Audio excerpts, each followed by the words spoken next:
എല്ലാ മേഖലകളിലും അക്കാഡമിക് സിറ്റികൾ കൊണ്ടുവന്ന ഇന്റർനാഷണൽ നിലവാരത്തിലുള്ള സ്കൂളുകൾ, കോളേജുകൾ, വിദ്യാഭ്യാസ മേഖലകൾ ഈ എറണാകുളത്തേക്ക് കൈപ്പിടിച്ചു കൊണ്ടുവരാൻ ഇവിടുത്തെ ജനപ്രതിനിധിക്ക് ആയോ ഇല്ലയോ?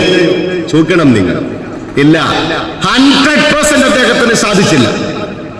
പിന്നെ ജാതിയുടെയും മതത്തിന്റെയും പേര് പറഞ്ഞ് ഒരു കൺസോൾട്ടേറ്റിംഗ് ടീം ഈ എറണാകുളം ജില്ലക്കുണ്ട്, അതുകൊണ്ട് ഞാൻ ജയിച്ചോളൂ.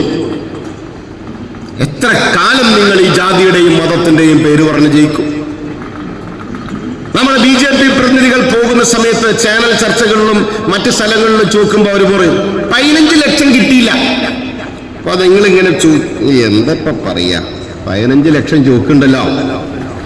അതിനുത്തരം കൃത്യമാണ്. 15 ലക്ഷം രൂപ എന്റെ വീട്ടിലെ സഖാക്കന്മാര് മേടിച്ച കടം വീട്ടാൻ മോദി തരാന്നല്ല പറഞ്ഞത്.